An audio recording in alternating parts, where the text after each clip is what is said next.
தமிழக வெற்றிக் கழகம். தமிழக வெற்றிக் கழகத்தின் தலைவா, உழைப்பதற்காக நீ இருக்கும்போது உன்னை அழைப்பதற்காக யாமிருப்போம். எதையும் எடுக்க வந்தவன் அல்ல நீ, எதையும் கொடுக்க வந்தவன் நீ.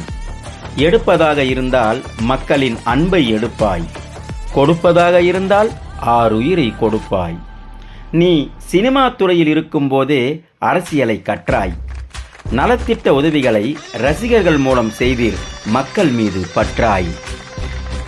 தாய் தகப்பனை மதிக்காமல் அவர்களோடு சண்டை, தாங்கிக் கொள்ள முடியாமல் மரித்தன கடலில் கண்டை. இப்படியெல்லாம் சாதாரணமாய் வீட்டில் நடக்கும் சில நிகழ்வை பூதாகரமாய் பெரிதாக்குவதில் சிலருக்கு நாட்டம்.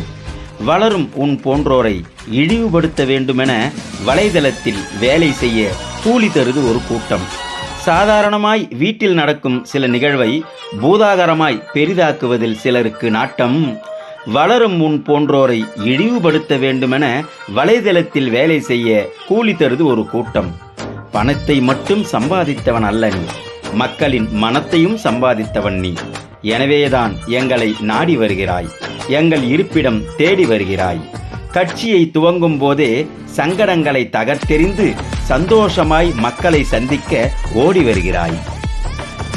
அரசியல் தளத்தில் உன்னை விழ வைக்க பலர் காத்திருப்பார்கள், அழ வைக்க பலர் கை கோர்த்திருப்பார்கள்.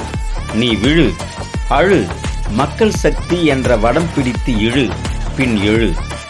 காமராஜர் ஆட்சிதான்பா என கதைப்போர் மனதிலெல்லாம் விஜய் ஆட்சி என வருங்காலத்தில் சொல்லும்படி ஏற்படுத்து தழு. நாட்டுக்கு நல்லது செய்வதை நறுக்கும் பொருட்டு நயவஞ்சகர்களின் ஏச்சுக்களை நயமாய் எதிர்க்கும்படி பழு. நீ சொல்லி முடிப்பதற்குள் அதை செய்து முடிக்க ஆர்வமாய் காத்திருக்கிறது நின்மேல் அன்பு கொண்ட ரசிகர் குழு. அரசியலை எண்ணி இதுவரை மனம் நொந்து நொந்து வெம்புவோம். அரசியலில் வருகை தரும் விஜய் அவர்களை இனி மனதார நம்புவோம். உங்கள் அரசியல் வருகையை எதிர்பார்த்து காத்திருக்கும் பல கோடி மக்களில் நானும் ஒருவன். நான் ரா. கண்ணப்பன்.